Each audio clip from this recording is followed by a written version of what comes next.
So we will start the course by defining the term ethical hacking. It is an ongoing cycle of research and attack against a target or a boundary. It's a set of processes and procedures used by penetration testers in order to circumvent the controls of a certain information system. These controls can be categorized into technical, administrative, and operational. At the end of the day, the owner will be presented by a professional report that shows all of these controls, the vulnerabilities, in addition to an executive summary of the engagement. So what is an ethical hacker? Ethical hacker is a person who can access the system on behalf of its owner after getting a written consent. It's very important here to obtain the consent. The objective of ethical hacking or penetration testing is to make the world a safer place. It's a real-world audit in order to reveal our security posture. We have different types of hackers. We have the white hackers, the black hackers, and the gray hackers. The white hat hackers are actually the penetration testers that we will refer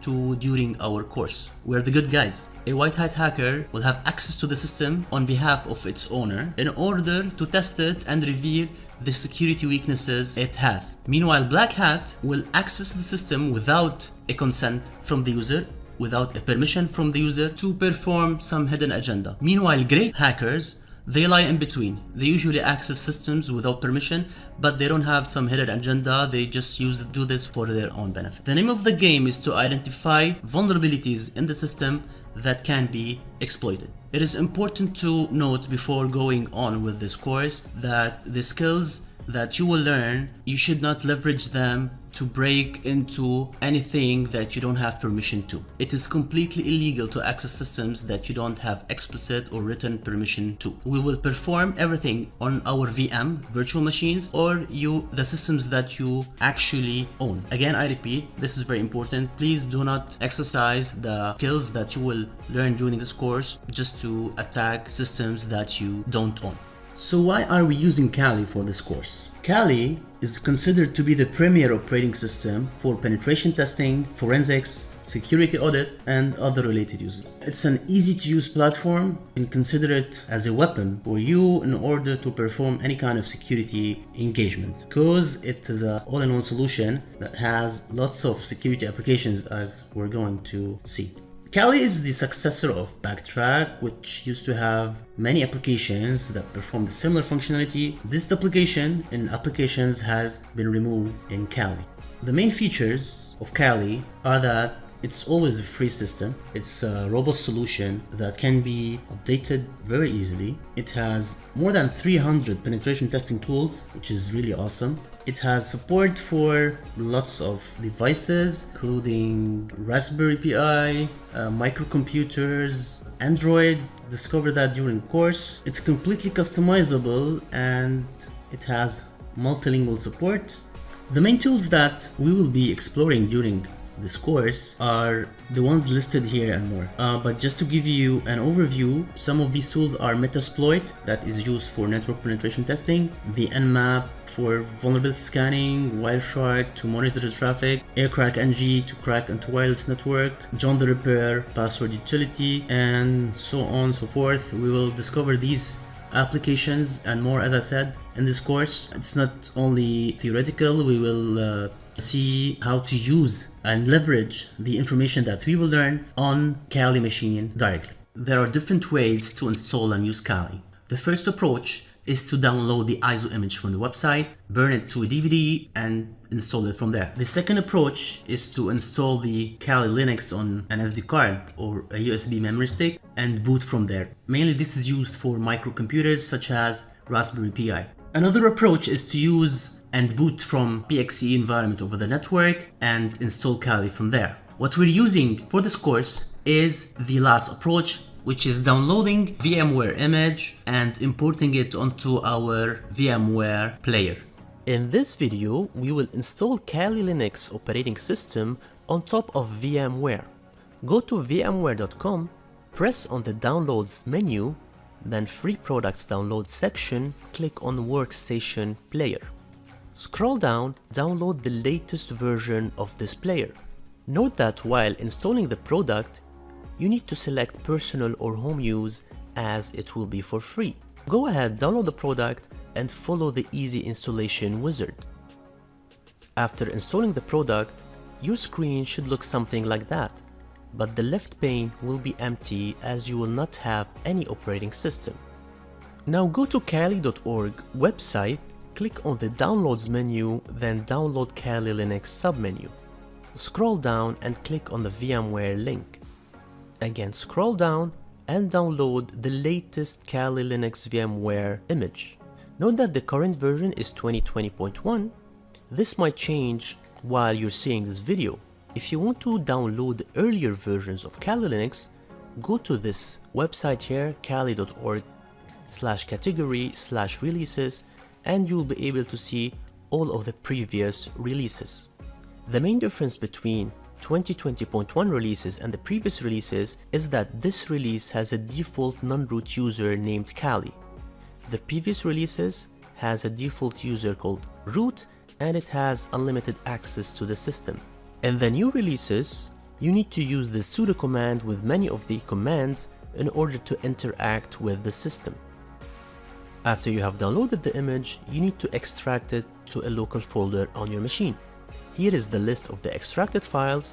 Open the player, press on Open a Virtual Machine button, navigate to the extracted files and double-click on the VMX file.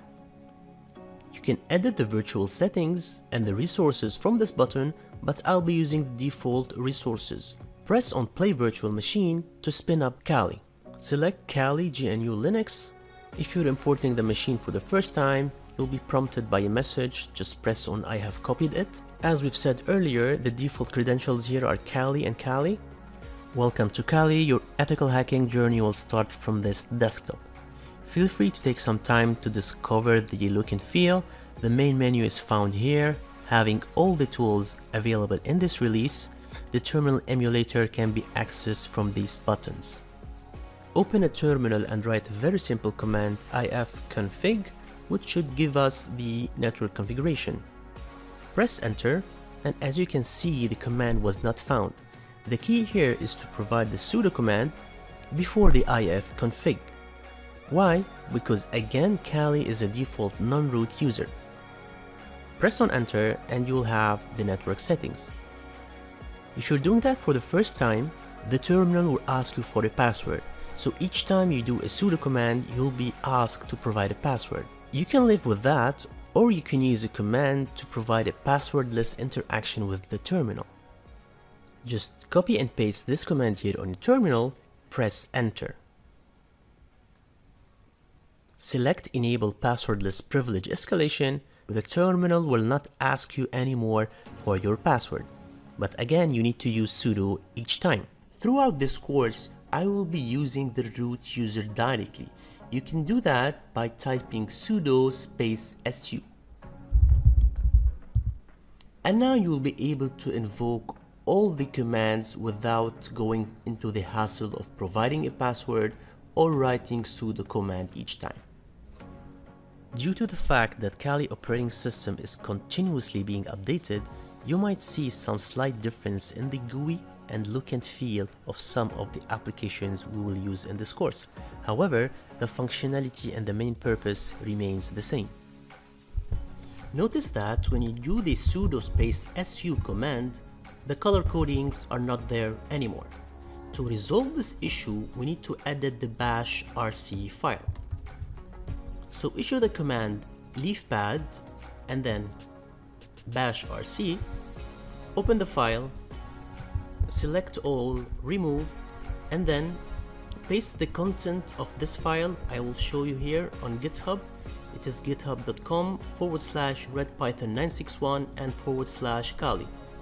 Go to bash rc, copy all the content here, and paste it in the bash rc file.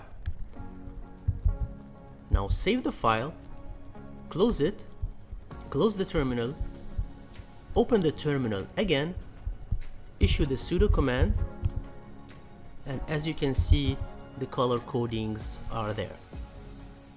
Understanding the different color codes of Kali files will make it easier for you to get started. Let's go first to the terminal and issue the cd/var. Let's do some listing here.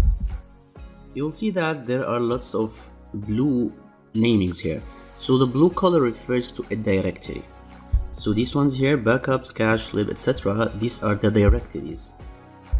Meanwhile, the sky blue color, like lock and run, refer to a symbolic link. So basically it's a link. Now if you go like cd into backups and let's do listing again, you'll see different color coding. These ones that are in red are considered to be archive files. So .gz, it's .gunzip, it's like RAR file or a zip file. These are considered archive files. Meanwhile, the ones here white, sometimes you can see them in green as well. So these are executable files. So these are files on their own that will run whenever you invoke them. They can be green or white. Graphic files such as JPEG, PNG files are usually color coded in pink. Meanwhile, devices are color coded in yellow with a black background, and broken links are color coded with red with black background. Kali requires constant updating to keep the tools you are using in functional order. We have two main commands for this purpose. We have the apt-get update and we have apt-get upgrade. So what's the difference between the update and the upgrade? Update, actually, it lists the available packages and their versions, but it doesn't actually install or upgrade any of the packages. It just tells the package manager what is actually up there available for us. But if you want an actual upgrading of your packages, you will have to use the apt-get upgrade command. So I will run them quickly here. Update. As you can see, it's working. You should run it oftenly actually. And the apt upgrade, I did run them actually before this video, and if you want efficiency, you should run them on a daily basis, or it will take some time. Actually, it can take up to an hour for the upgrade command. Now I'll teach you an efficient way to do the update and the upgrade by using an alias. So with one command, you can actually invoke the two commands at once. For that, we need to do some kind of changes to the bash rc file. For this purpose, we use the command leafpad and we direct this file to open, and then we press enter to actually open the bash rc in a notepad file. And if you expand it here for a while and go down, just go down to the place where there is a hash alias. Press enter here and write alias update sys. So we will now use update sys to reference the two commands, which are apt-get update and upgrade. So update sys equal apt-get update and apt-get upgrade, and we close the parentheses. Notice here there's a star. Whenever there's a star, it means that the file is being edited and it's not saved. So make sure to save the file. Once you save the file, the star will be gone, and then close it. Now we have the file updated. So to be on the safe side, let's close this terminal and open a new terminal and use the alias that we've just created. Update sys, press enter. It will run both commands at once. It will update your system and will upgrade all the packages available. After installing the Kali Linux machine, now we will install the victim machine, which is Windows 10. For this purpose, we will have to go to a link provided by Microsoft, which I will share within the resources of this course. You can download here a trial version of Windows 10, which expires after 3 months. Just select the virtual machine that you want, in this case MS Edge on Windows 10, and the platform is of course VMware, and just download the zip file. Note that the password is password then exclamation mark. I've already done that. I've downloaded the zip file and extracted the zip file as well. Now, as we did for the Kali machine, just go to the workstation player interface, go to home, then open a virtual machine, navigate to the extracted files, select the OVF file and press open.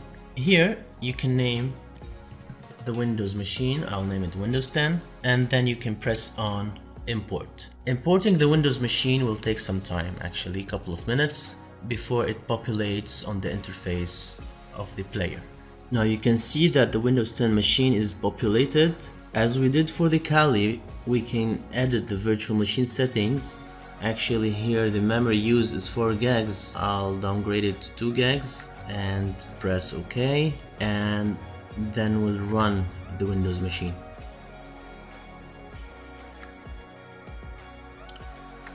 Remind me later.